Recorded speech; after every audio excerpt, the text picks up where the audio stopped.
Good morning. This panel is titled God in Politics, a very rich and loaded topic, and we'll do our best to help stimulate a discussion around several aspects of it.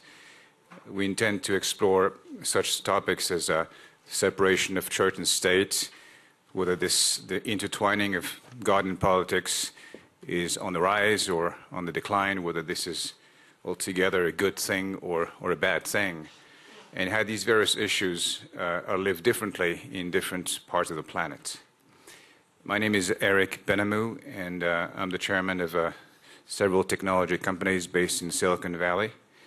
And I'm not a closet priest or a closet politician, which I guess makes me fit to moderate this debate. I was struck by the fact that this title appeared on the cover page of several magazines a few months ago in the U.S., both Time and Newsweek, I believe. This was in the wake of the Iraqi war, and President Bush was gracing the cover of these magazines. And the basic topic that was explored was how President Bush's policies are inspired by his faith or not. Obviously, similar issues are heating up around the planet. For example, at the moment, France is steeped into a controversy around the wearing of the veil in public schools, for example. And we'll have a chance to explore that as well. So to help in this discussion, we're fortunate to have a very diversified panel of experts, which I will introduce very briefly. To my far right, Professor Anthony Appiah teaches philosophy at Princeton University.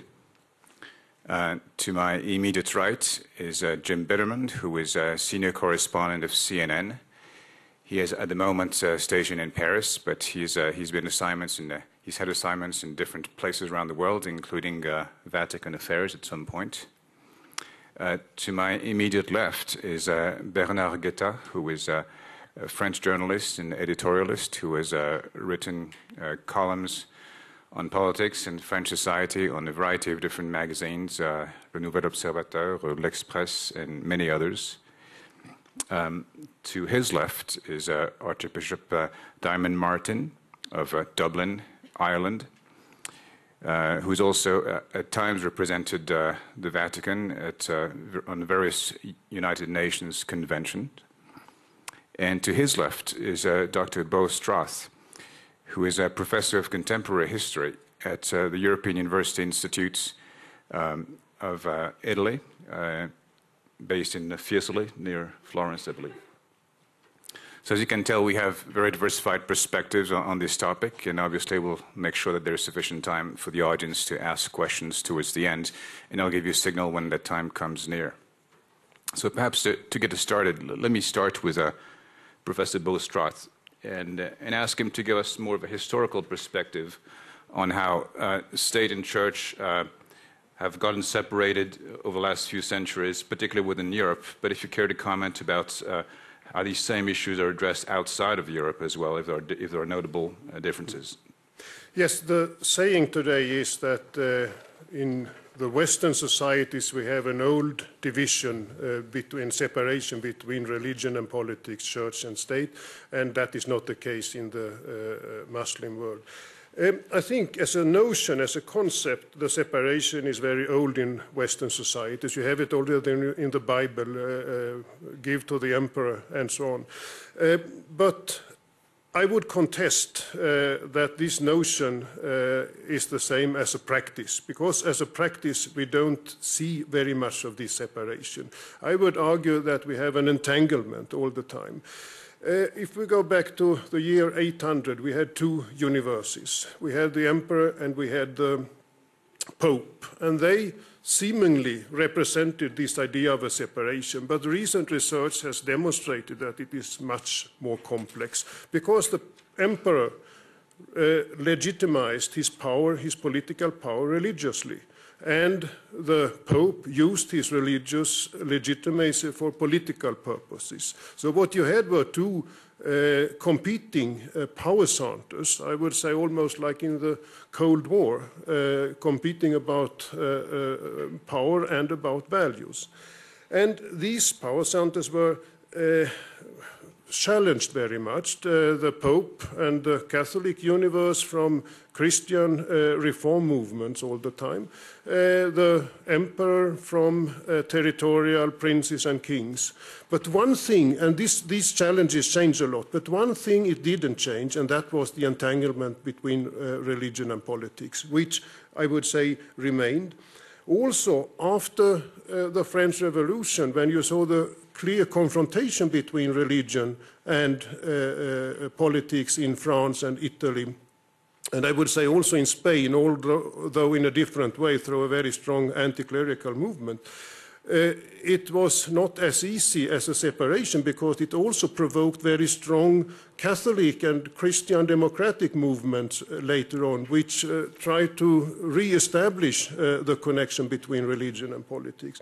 So I think my argument is that there is an entanglement historically up to the day today. And of course, what is religion, what is politics is then the relevant question here. I would say that religious values are transformed into political values. And one Denkfigur here is good, evil, the dichotomy between the good and the evil, which we have seen very clearly up till now. We saw it during the Cold War. It was very clear what was the good and what was the evil.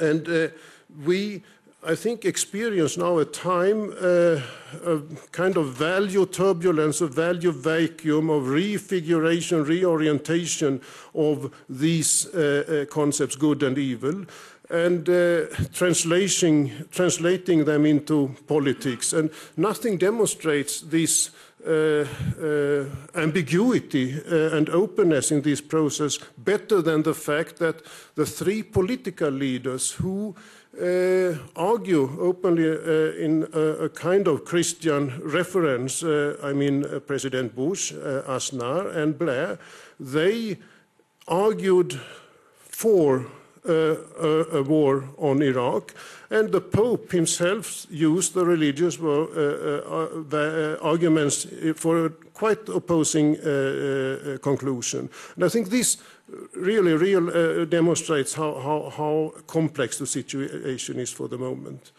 Just one more word, I think.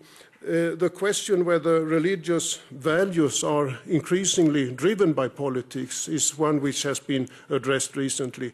I doubt that this is the case. I think we have it all the time. We had it in the medieval age. We had it in the 30 Years' War.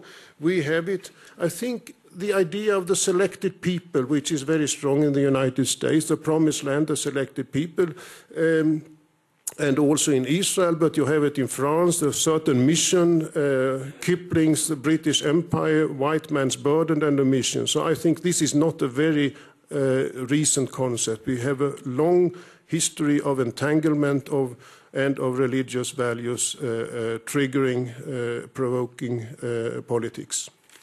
Good. Is there any comments from other panelists on this expose? Well, one of the things that I just mentioned is I think I would draw a distinction between the institutions of church and state and religion and politics. If we're talking about institutions, I mean, I think in the United States we do a fairly decent job of separating the institutions of church and state. That's not to say there's not religion and politics, and especially with this administration, we see a lot of religion in politics. But in terms of the institutions, there's some pretty hard and fast rules. Now, there was even a violation fairly recently in the United States when President Bush was inaugurated, when he violated a long-standing rule of the United States, this idea of public theology that Benjamin Franklin first espoused. And I wondered, hearing Cheney this morning, if it wasn't at the same occasion that Benjamin Franklin said that public theology was fine. That is to say, you could talk about God, but only in general terms. You can't talk in specifics about a religion. And in President Bush's inauguration, both preachers who gave prayers prayed in the name of Jesus Christ. which in fact raised some eyebrows because he had gone beyond the idea of praying to some generalized God. So, but I think that there is this attempt at least to keep the institutions apart, even if religion does come into politics. Yeah, you're right in pointing out there's a very important distinction between institutional creation versus actual rhetoric. I'd like to turn to Archbishop Martin, who is much more than a chronicler in that debate. You're actually a participant since you've been able to up close witness the conflict in Northern Ireland. And you've been able to see how in the broad public, certainly outside of the region, it is described as a religious conflict between Catholics and Anglican Protestants, and how when you get closer to it, you realize that there's a lot of political issues which have actually driven the conflict at its roots. Would you care to comment about that particular conflict from your perspective?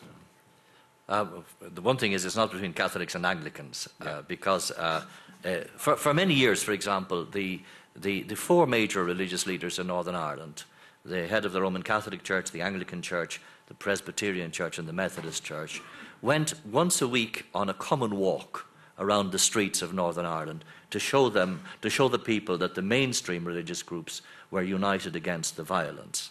The religious dimension is there totally entangled with the historical, ethnic, you might even say tribal divisions that are in the place. I'm a firm believer that in situations of that kind, what you do need there is politics. And you need enlightened politicians who can rise above the tribe and come together and bring other people together, even though they have religious differences. It's strangely, the solution in Northern Ireland and to Northern Ireland will primarily be a political solution. Churches can work together and contribute to it, but it's only when politics and politicians mature and rise above that they can do it. Now, to do that, you may need certain mechanisms, for example, of separation of church and state. And separation of church and state is for the good of both sides. The church needs to have its own autonomy and to live that out. The act of faith can only be a free personal act. And it's also good that there are these distinctions between church and state. However, the mechanisms can be very different. If you look, for example, within Europe, you have state churches. In the United Kingdom, for example, a Catholic cannot become head of state. The bishops are appointed by the government. In Germany, there are forms of church tax. There are concordats between the Vatican and numerous other countries. Strangely, in Ireland, in theory, there's a very radical separation between church and state. But in day-to-day living, there are people that have been in bed together for more than was originally foreseen. The important thing, however, is to maintain mechanisms which can guarantee a pluralist society. You can have hostile forms of separation between church and state. What I think is more important is to have one which allows citizens with religious views to make those, to bring those present into the public square, but to do it within the framework of democracy and using a language which is appropriate to that. With separation of church and state, you must also have a strong legislation regarding religious freedom. Now, everyone recognizes religious freedom as a fundamental right, but most people shy away from trying to define too much what that might mean. For example, within the United Nations, there's a convention on freedom of discrimination. There's a declaration on freedom of discrimination on the basis of religion. There have been attempts to bring that up to the level of a convention, but people won't do it because it's too complicated. But the principle of religious freedom is also extremely important, because it's not just an individual freedom. It also involves, it isn't just freedom of worship, so that people can do what they like in their churches. It involves religion as a factor in society. And I think many of our discussions here in these days have shown how much religion is a factor in our contemporary world, maybe to the surprise of many of us. I think that the movement from modernity to post-modernity is bringing in a very different way of looking at the factors which drive individuals in the depth of their conscience and of their values.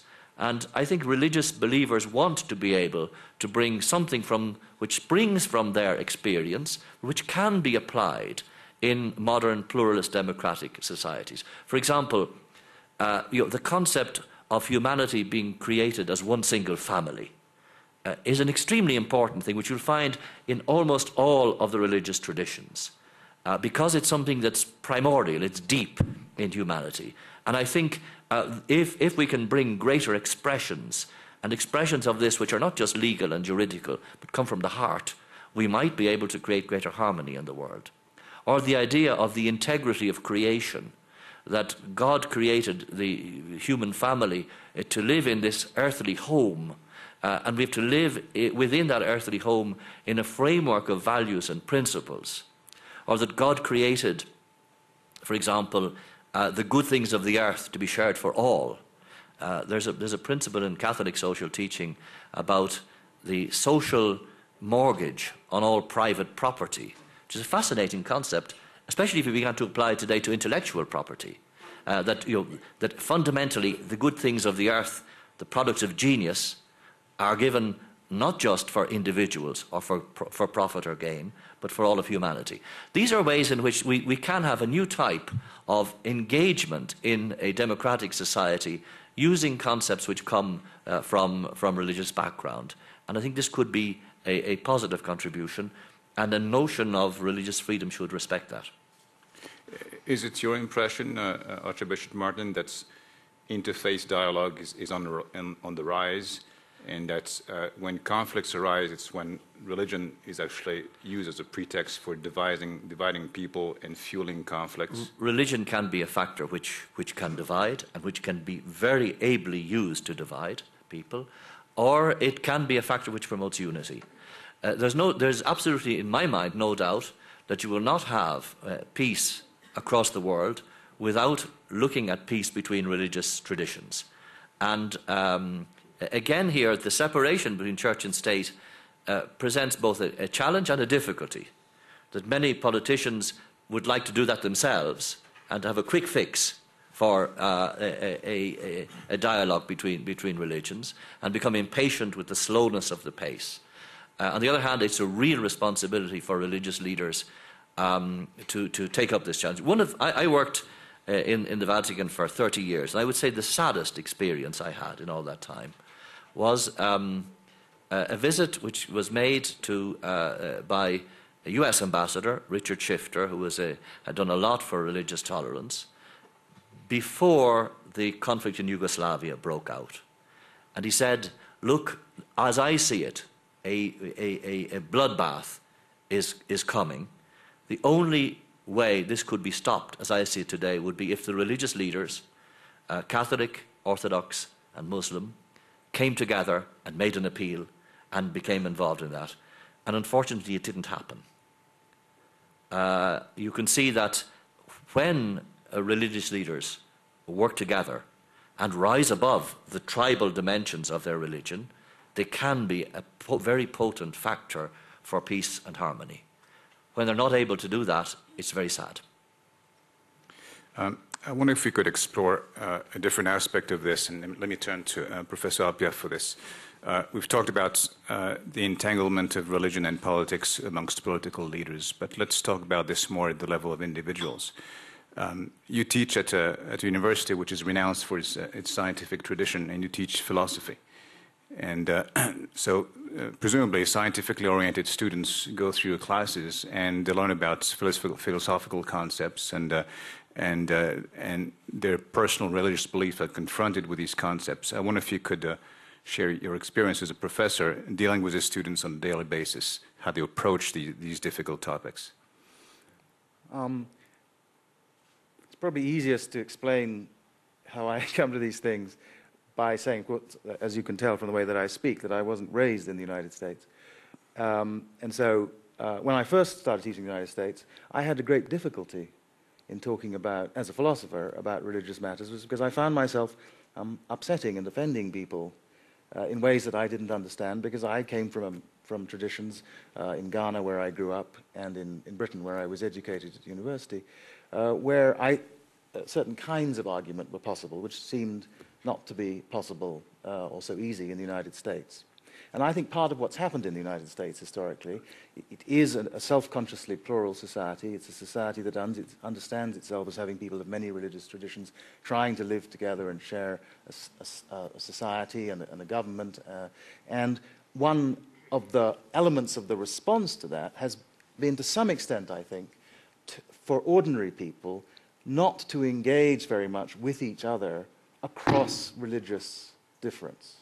There's lots of professional interfaith dialogue among priests and rabbis and imams and all kinds of folk of that sort, and theologians. But ordinary religious people in the United States, I think, don't really enjoy very much talking with people of other faiths. They think that somehow in the public sphere, in the sphere in which you talk about the things that you care about together, you shouldn't, many of them feel, bring religion in. And so very often, for the my first years teaching, I said almost nothing about religion, even though I'm very interested in religion, because I couldn't figure out how to do so in a polite way, in a way that worked for a dialogue among people of different faiths who had this kind of American etiquette which required them not to, as it were, make arguments among ordinary people across these divides. Now, my own view is that that's part of what leads to a certain understanding in the United States among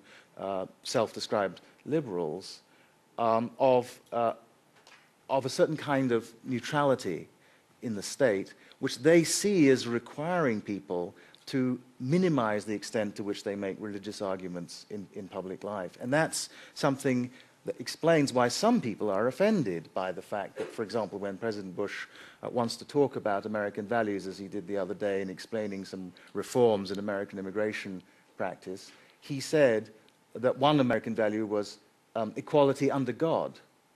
Now, everybody agrees that equality is an important American value. Not everybody agrees that the right way to explain that is to call it equality under God. My own view is this. A democracy is a bunch of people who, in the ideal, are living together and trying to manage their common life together in a way that is built upon an assumption of respect and equality. Everybody comes, in other words, as one to the conversation. If my fellow citizens have profound religious convictions, which are relevant to matters of public policy, as a matter of respect, it seems to me I should be willing to listen to them. They should understand that if I come from a different religious tradition, some of the religious appeals they make will either have no effect on me or will be actively counterproductive. They should also understand that if they bring a religious argument to the table, I might bring a religious counter-argument. That if the president wants to talk about Christianity as the foundation of his presidency, I might want to talk about the role of the long traditions of Christian pacifism in resisting the use of power.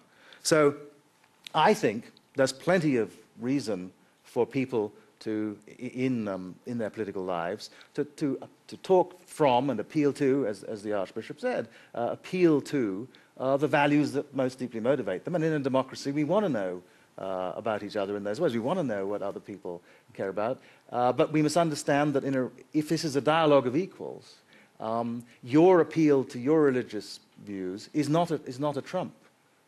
It doesn't settle the question.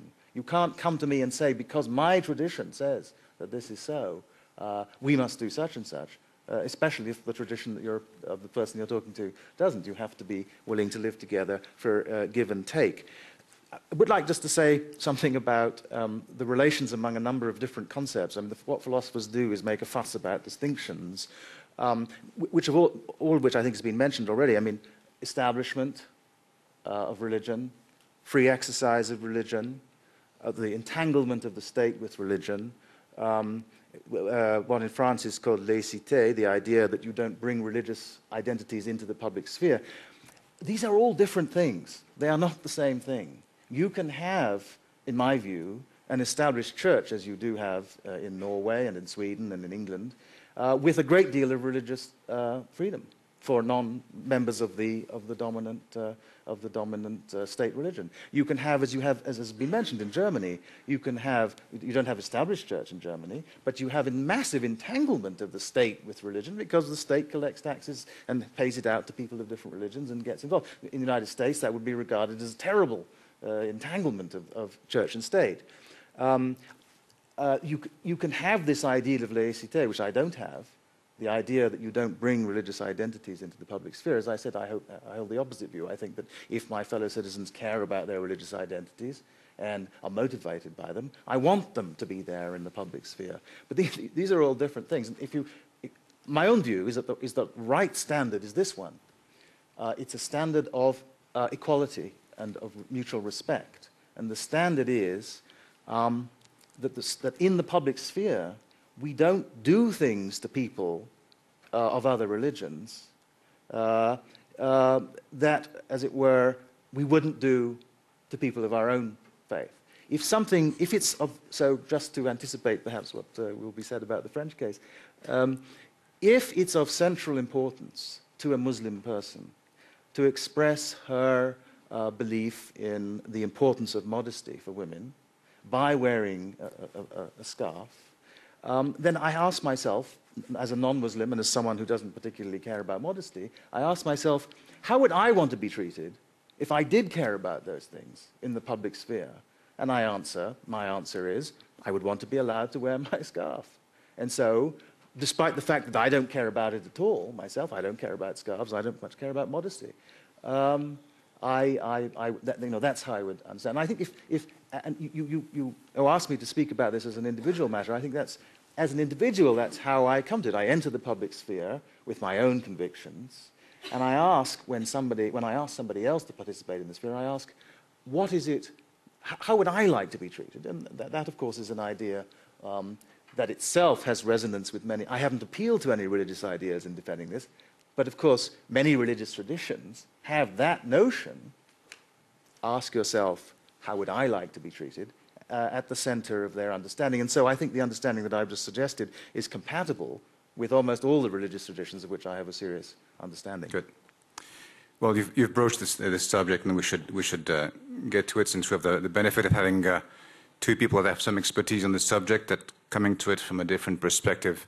So France is a country where the value of laïcité, that we imperfectly translate in English as secularism, is held in very, very high regard. And of course, at the moment, there is an attempt to establish a law that bans the wearing of the burqa, as they refer to it, the veil or the scarf, in public schools. And this is a highly divisive issue at the moment, and a great example of how easy it is to trip up even when you aspire to high ideals, and how you can inflame imaginations. So let me turn to Bernard Guetta and ask him to describe how these two approaches are confronted, and why is it becoming such a hot issue at the moment? Well, you have to think about it in historical terms in France. The French Revolution was made against two powers supposed to proceed from God, against the king and the monarchy on one hand, against the church, not God, but the church, regarded, and it was so, as a temporal power, very rich. It wasn't the main point, but also a shield of the monarchy in France. The French Revolution was based on the ideas of enlightenment, on the exercise of free will for the individuals. It was based on rationality on one hand, and on the aspiration on the other hand to equality and democracy. So the separation between church and state, and I should say, of course, now, between churches and state is the very idea on which the French Republic and the French consensus are based. It is so important for us in our life that a French official, the president, the prime minister, a minister, could never say in public, I'm a Christian, I'm a Muslim, I'm a Jew, or I'm an atheist. This is his private matter. We don't want to know about it. And this is such a strong feeling in our country that it is, or it would be, as touchy for the president to go publicly, I mean with camera and press, to the church on Sunday morning, that it is touchy for the American president not to go to church on Sunday. So this is a complete difference with America. And I know, of course, it was said, and this is true, that the French people are probably the more adamant on this idea, in Europe, I mean, on this idea of the separation between churches and state.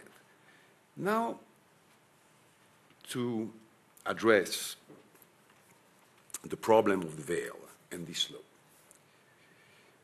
let's speak a little bit about schools now in France. We don't have crucifixes in the public schools. We have, in France, of course, Catholic churches, Protestant ones. They have crucifixes in their churches. But in the public schools, because not only Christian children are supposed to go to the public schools, but also Muslim and Jews, but also atheists, or agnostic, or Buddhist, or I don't know what. We don't have any religious sign in the school because the school is neutral. This is a consequence, of course, of the separation between state and churches. But not only. There is another dimension to that. When the Republic was definitely established in France, and it was a century after the Revolution, the first move of the Republic was to decide to build up a school in every French village, even the smallest one. Why? Because I would say that education and the faith in the necessity of the education, in the progresses that education could bring to the country and to the humanity. Because never forget that my country regards at itself as a universal country.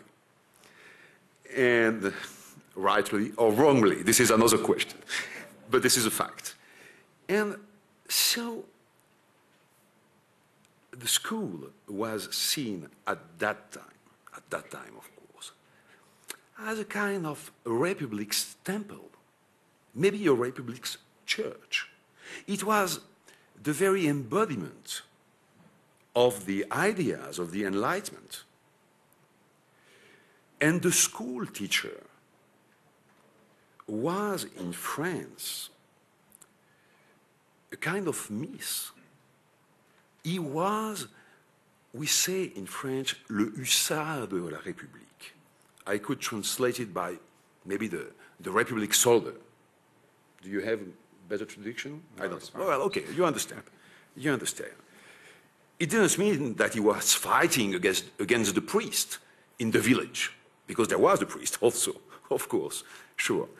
And, but there was definitely a competition. Yes, there was definitely a competition.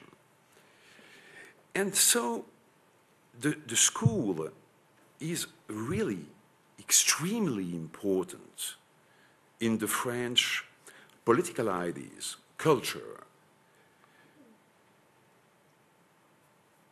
We never had any problem in the public schools for a century with the children, because the Christian children or the children from Catholic families who wanted to show their face never went to public schools. It was devils' schools. They went to the Catholic church, to the Catholic schools. And so even the Christian children in the public schools were, I would say, very modest, very discreet with their faith. Well, there was a sign here, a small one. It never posed any problem for anybody. Jewish children had a star. Muslim children had the small Fatma's hand. No problem. But 10 years ago, some young girls decided to go to school with a veil.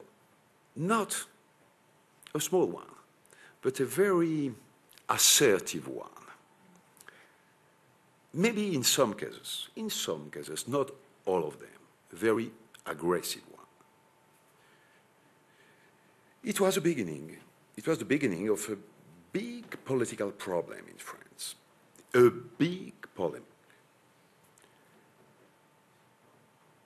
I won't enter in the details of the arguments. It would be too long and too complicated. But in any case, there was a problem with the French law, because it was impossible to exclude those girls because there was no specific law against that. And why? Because the problem was completely new in our country. And so after 10 years of hesitation, discussions, this government decided to pass a law on this problem, not against the veil, but against any religious sign in the schools. I insist on that, not against the veil, but against any religious sign in the schools. I know, because I support this idea of the law, personally as a citizen. So I know, as a citizen, that it could turn several dozens of local fights in a big political battle in the country. But I do assume that, because I think that this political battle is what is worth to be fought on those principles, not against God, not against religion, but for the neutrality of the school and the Republic. Thank you. Thanks a lot, Bernard, for giving us the full perspective as viewed from the French citizen. Now let me turn to Jim, who lives in the country and has for several years, but you're looking at this from the eyes of an American. So please tell us what strikes you as a bit odd in this debate. I've been making my living recently trying to explain the French to the rest of the world, and it's quite a good living, actually. Yes, right.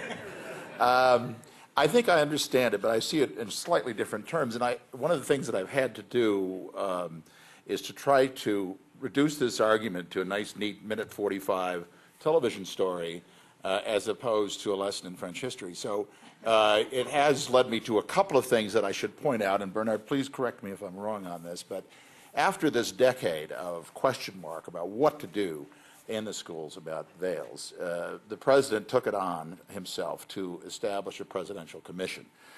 This commission, named the Stasi Commission, worked for 6 months hearing testimony from various people. And among the testimonies that they heard were a number of young women who, behind closed doors, said that they were being ordered to wear their headscarves, ordered by peers, ordered by fundamentalist organizations, that their parents, in some cases, were being paid to make sure that their daughters were wearing scarves.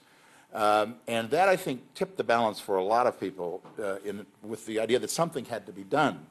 Now, you know, a law, when you start trying to legislate this stuff, it really, really gets complicated, and they've already run into just in the last week. I should say, I mean, last Saturday I was at the demonstration with the women held in Paris. Monday I've got to do another story for CNN on this subject. I've done about 6 or 7 stories trying to explain what's going on. But in any case, they discovered this kind of coercion that was going on. And what's fascinated me about this is that both sides in this argument use freedom as the excuse for their position. The young ladies say they should be free to wear whatever they want to wear, and the government says they're not free if they're being coerced to wear something they don't want to wear. So that's what brought them to make this law. They've now got the Sikhs up in arms. What are they going to do about them? The education minister this last week, in a position that, I mean, it must have been too early in the morning and he didn't have enough coffee, but he said that beards could be a religious expression and that bandanas could be a religious expression. And so the argument has kind of just, you know, it's starting to fall apart at the point where some people within President Chirac's majority, the UMP, are questioning whether this is a good idea to try to get this law passed. The law hasn't been passed yet, but it's still in the talking stage. So that's kind of where things stand. I must say that at that demonstration in Paris, and when you say it's highly divisive in France, I'm not sure that that's entirely correct. It's certainly divisive. But 70% of the French, 69%, say that in public opinion polls that they favor a law banning headscarves in schools and public places. Among Muslim women, Elle magazine did a poll among Muslim women, and 49% said that they were in favor of a ban on wearing a headscarf, and 43% said they were against a ban. So that's sort of gives you an idea, if those polls are accurate, gives you an idea where the heads are at in France. And it's something that, you know, it's like trying to kill a fly with a sledgehammer. And another thing I should just point out is a couple of people have told me, and I don't know how accurate it is, but smart people, Dominic Moisey for one, from IFRI, said that in fact this problem was in the process of disappearing. This problem, as they saw it, was in the process of disappearing, that in fact fewer and fewer women, young women, were wearing scarves, and that by this ban, they are just going to probably make the problem worse rather than resolve it. That's his argument in any case. Good. So we do have almost 15 minutes left for questions. Let me turn to the audience. There are mics in the audience. Let's see, over there first. Thank you, Mr. Chairman. I wish you have one Muslim panelist. Since you don't have, and I am Muslim, so I will participate. And probably I am more than Muslim, a professional one. I am the Grand Mufti of Bosnia. So the argument, French argument about veil is unfortunate, I must say. Why?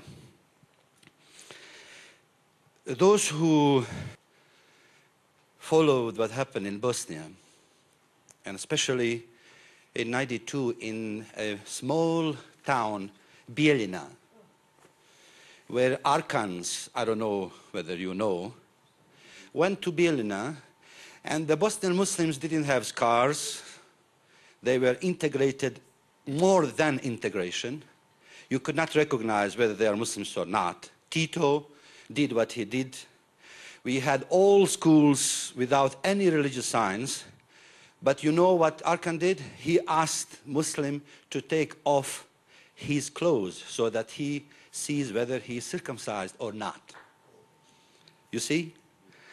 Probably if he had a scar or a sign outside, he would be better, because the Muslims were accused of conspiracy, hiding, ketman. So you have to be discovered. We don't know how to behave in Europe if we are under the conspiracy, not showing who we are accused of that. If we show what we are, then we are accused, why you are showing? You have to hide yourself.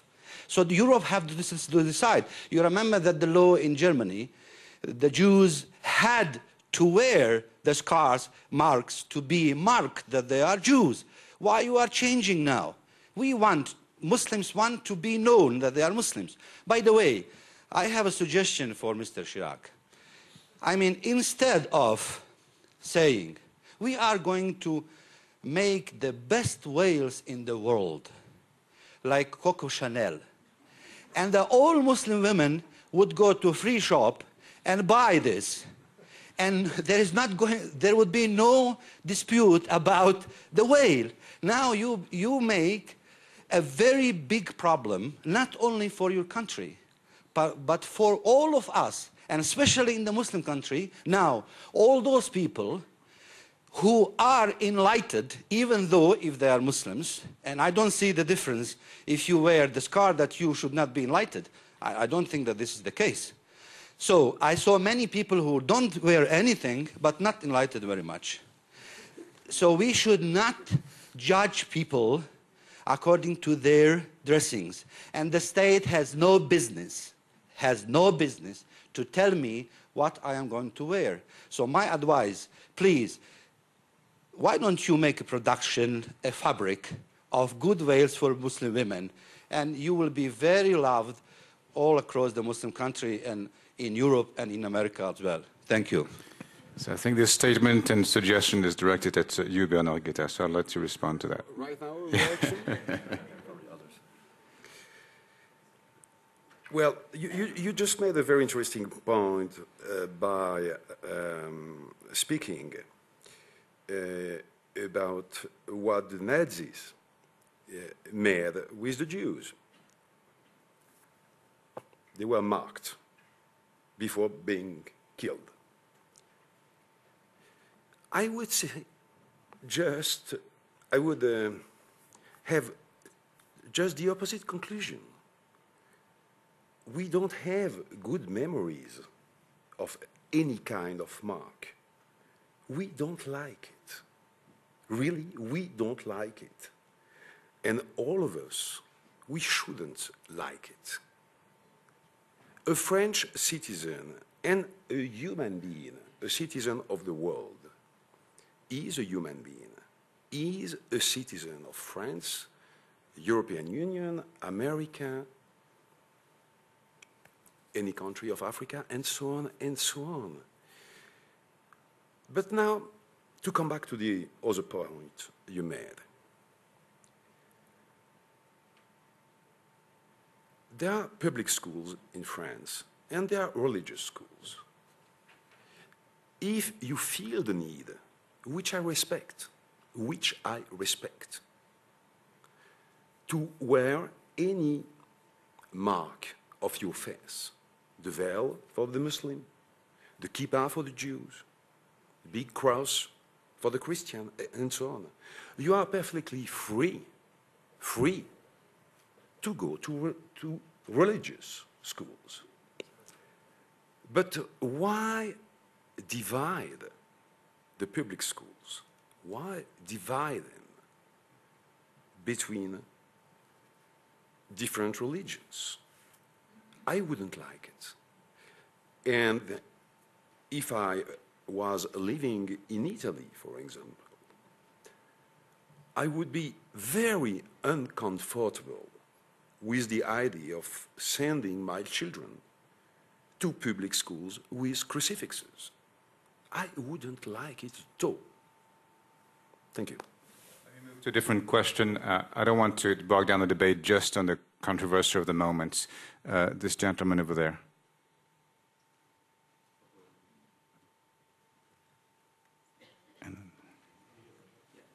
just behind you. Although I'm afraid my question or commentary has to do with the debate. Sometimes debates polarize society. That's there's no question about it. That's the nature of the topic. Yeah, well, my name is Sergio Sarmiento. I'm from Mexico. I'm not a religious person, but I've lived in Muslim countries. I've lived in Catholic countries. The perception that I have over the French controversy is that what's going to happen is that Muslim girls are going to be banned from public schools. Their families will make sure that they do not go to public schools. They won't get a chance to intermix with lay society. So if President Chirac is actually trying to do something good for Muslim girls, all that he's going to be able to do at the end is to have these Muslim girls evicted from normal lay society. So he's actually doing a disservice to these girls. Okay, that was a comment more than a question. Let me turn to this gentleman over here.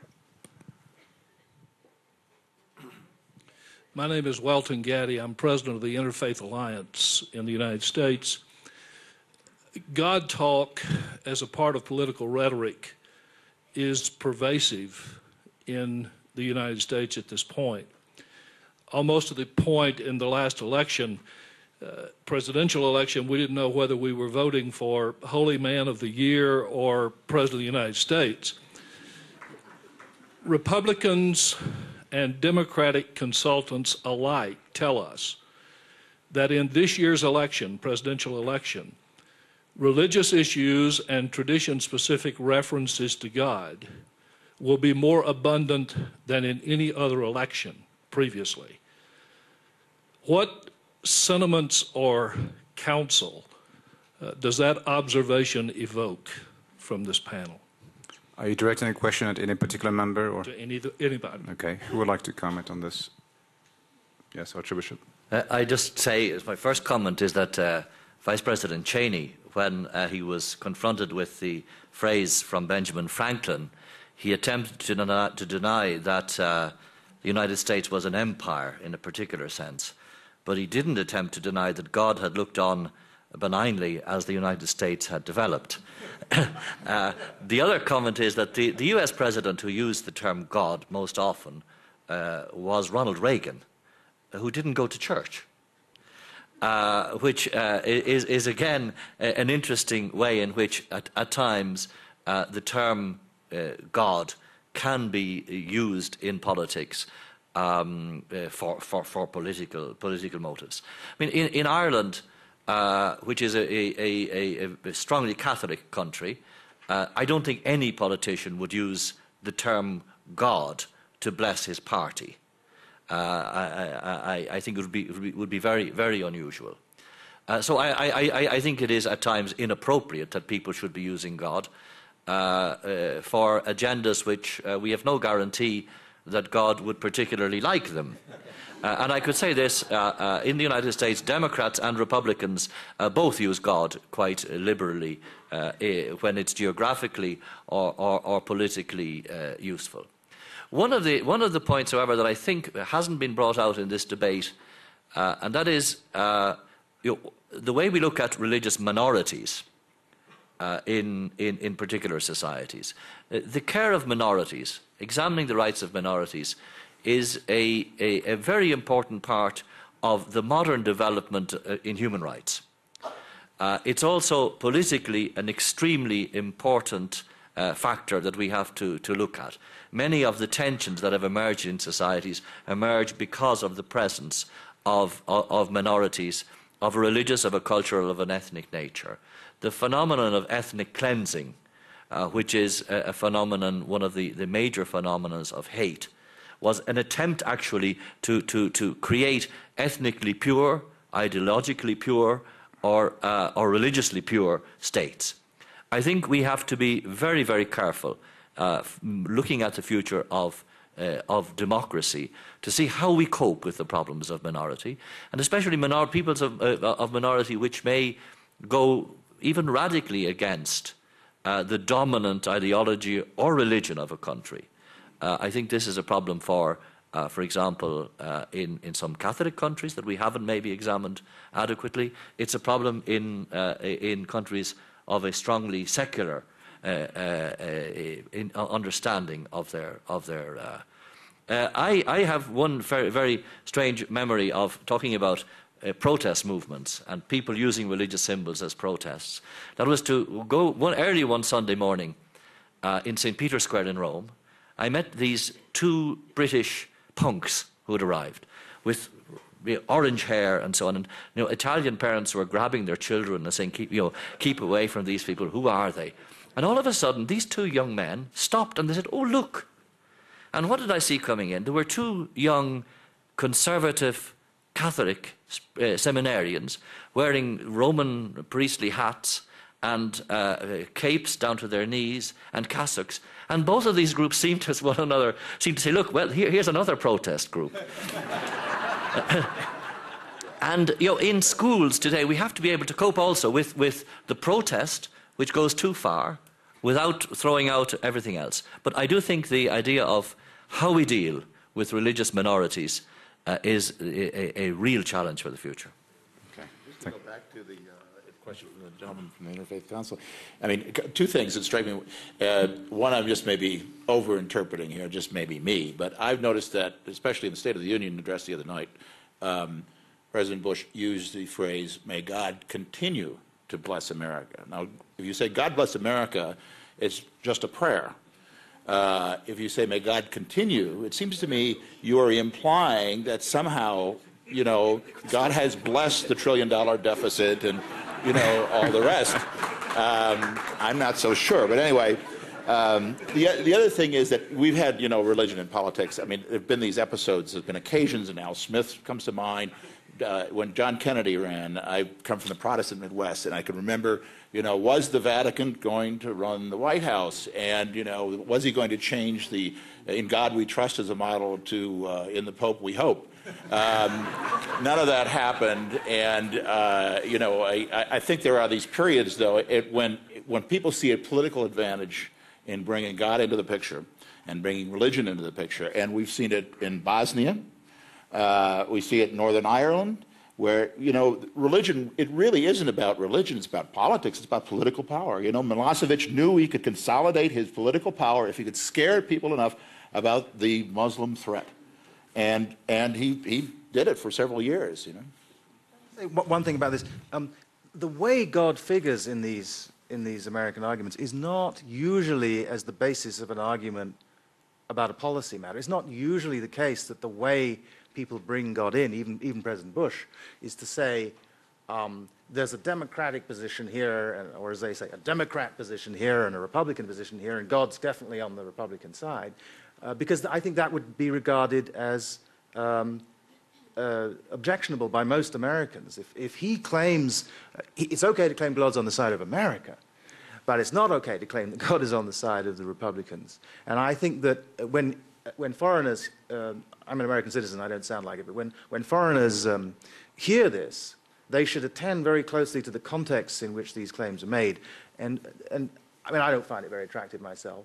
But once people start appealing to God as the basis for saying this policy as opposed to that, then I think you will get the counter-argument, okay, if we're going to talk about it from a religious point of view, I'm going to make the religious counter-argument, and then people will see that that leads in a bad direction, because the fundamental idea of democratic politics is that we want to try and persuade each other on the basis of reasons we can agree on. And if you give me a reason for a public policy that depends upon my agreeing with you about the 17th sentence of the Nicene Creed, and I don't happen to think that the 17th sentence of the Nicene Creed is the correct understanding, then you're losing the great value of democratic argument, which is that democracy isn't about majorities, I don't think. It's about treating each other as equals, and therefore, even if you're going to do something that somebody else is going to disagree with, understanding, giving them an understanding of why you're doing it, and hearing out why they're opposed to it, and being respectful of each other in those ways. And on the whole, despite the tonal problem, I don't think that American appeals to God in religious rhetoric usually offend against that basic idea. Let me take another question from the front, the lady here.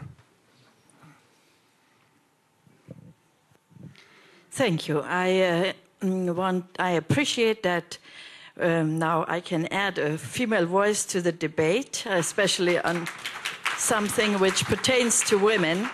I am Bärbel Wartenberg Potter, and I am bishop of a Lutheran church in Germany. And I want to address two topics touched in this debate. The one is on God. My understanding on referring to God is blurring the picture of the religious debate, because we never say what we understand with God. Is it a higher being which covers everything in the world as a sanctifying power? Or do we talk about God as a specific force in the world which insists that religious people affirm life and try to live in right relationship with each other and with nature? I think that's a biblical understanding of righteousness, to live in right relation with God and with each other. And if we could agree that God is not just believing that something exists, but that it qualifies our relationship in life and in living together, then we come closer to this whole rhetoric of God, and then you can probe whether certain things are in the Spirit of God and in the Holy Spirit, so to speak, because it advances life and just life among human beings and the nature. So my plea is especially that the rhetoric of God being really tested, and that it be put really to the debate and not just referring to it and then the debate is closed, so to speak. That's one thing I want to say. And it is important for me that in the Christian tradition, we have started very early with a globalized concept of faith. That means we said in Christ is nor Jew, nor Greek, nor slave, nor free, nor women, nor men, meaning the differences which we give to each other, ethnic, race, class, etc., should be surpassed by a higher commitment to a world in which these differences don't divide, but come to overcome it. In this sense, I think the World Economic Forum does well by putting people into dialogue with each other, which have very different persuasion, but they try to build on common understanding to really promote the quality which a globalized world needs in order to survive. So this is my reference to this God talk.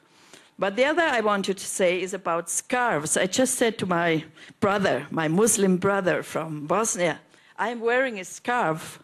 I'm not wearing it on my head, but I'm wearing it around my neck. And many women do so. And I insist that I have a right to wear this scarf around my neck because it is a certain symbol. And if I may out myself on this here, in this conference I was deliberating whether I should be visible as a bishop or whether I should be a lay person, so to speak.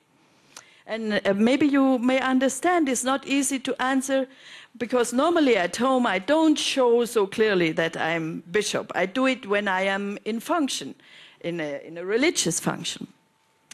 But now comes a point, can I be seen, can I be recognized as a religious person who seeks dialogue on religious issues in such a conference?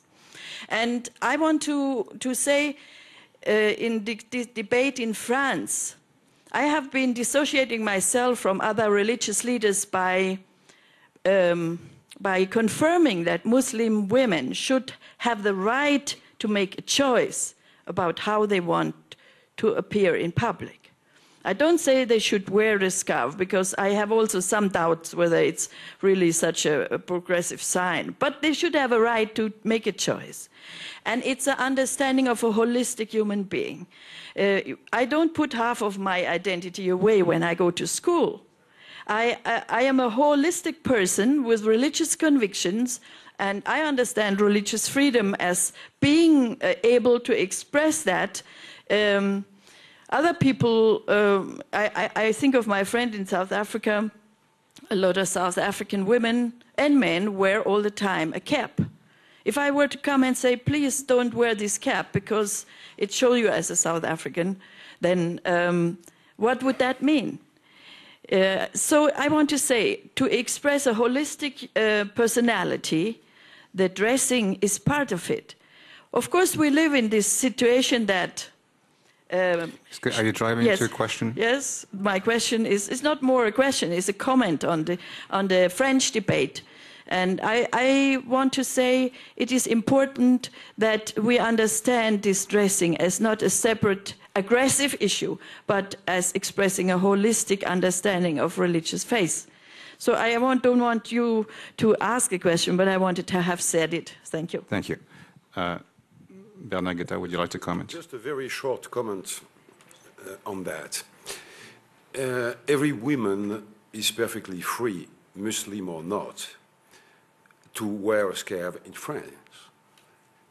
We are speaking about public schools, not the streets, not business, not anything else. And so this is a completely different matter. One could agree with that or not, but this is a completely different matter. And could I follow? No, maybe not. I'd like to take a couple more questions. Time is running short. So the gentleman in the second row here, and then Mr. Suarez. I just to begin by helping Mr. Bittermann to understand the remark by President Bush.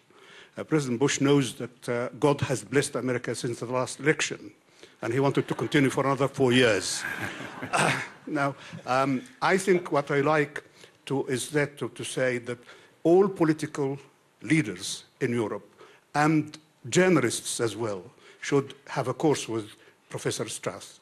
Because one thing that is now very clear, when people contrast Islam with Christianity, they say Islam does not differentiate between politics and religion, while Christianity has done that, which is in reality not the case at all. The struggle between the Pope and the Emperor was a struggle between two contrasting institutions about power, both were Christians. And let me say about France.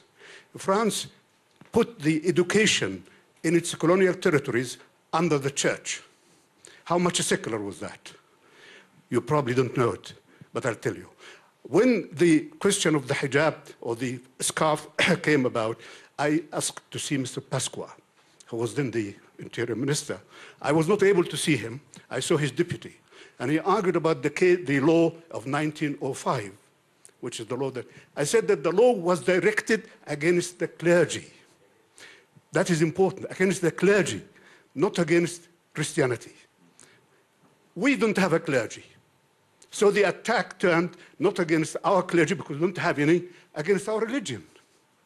And this is a very important question. Now, I am not in favor at all of anyone interfering in the issue of religion or telling people not to wear or what to wear.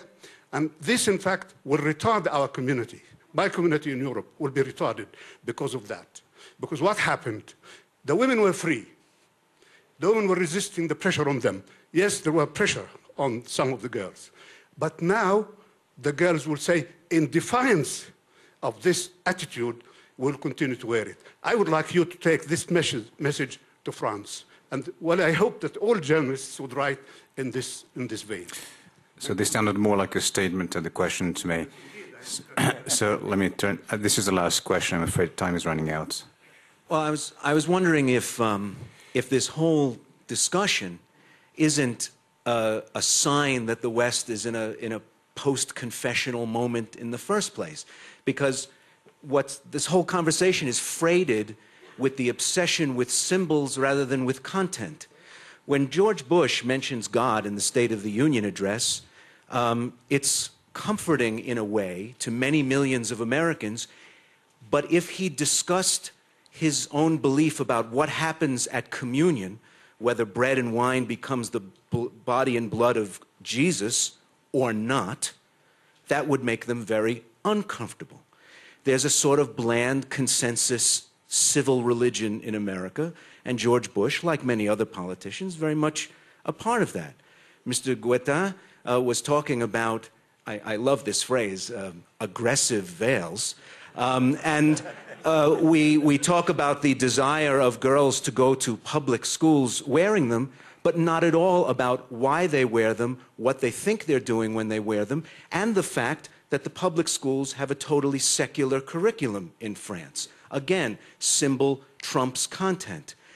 In America, the way to get more kids to gather outside the flagpole in front of the school for morning prayer is to tell them they can't do it.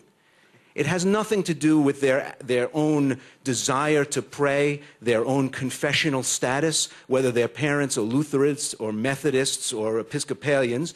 Tell American teenagers that they shouldn't pray at school, and they'll desire to pray at school, and they get a totally secular education in the public school. And you mentioned the crucifix in Italian public schools. Go to an Italian church on a Sunday morning. It's empty. So what's more important? The fact that all these schools in America, France, and Italy have totally secular content in their curricula, or the fact that somebody wants to wear a yarmulke or a veil to go to school to get that secular education. The most reliable way to get more and more girls to wear veils to school is to tell them they can't do it. It's been really interesting listening to civilized, secular, post-confessional Westerners talking about these things that really get not at all to the core of what these religions are about or what it means to profess them in the first place. Any final reactions from the panel? Yes. I think it is a very interesting contribution, but I think it is also problematic with the distinction between symbols and content. And I think what the debate has really shown is that there is no exclusive position from which God can be defined. And the American example also, as an historian, I would like to add that this is not the first example of a political hijacking of God. History is full of this. But secondly, I think the distinction between church and state, although it is a very important distinction because in a way it sets the rules of the games, it is important not to stop there. We must broaden the debate to religion, politics, and that broad sphere of everyday practices and so on, and open up a dialogue about and among values rather than between institutions. That is the only way to cope with the situation, I think, to broaden it that way. And realizing there is no exclusive position is the best point of departure for a dialogue, I think. Thank you. Time is up. I will not attempt to summarize the debate. I think it has served to illustrate the degree to which God, politics, and the symbols of religion are hopelessly entangled. And perhaps the best pearl of wisdom we can take away as individuals is that we should learn to treat each other the same way as the other would like to, how the other should be treated. And that's the way to, in fact, try to make some sense out of this political debate about the veil, for example, and many others. All that's left for me to do is to thank our panelists and thank our audience. And God be with you.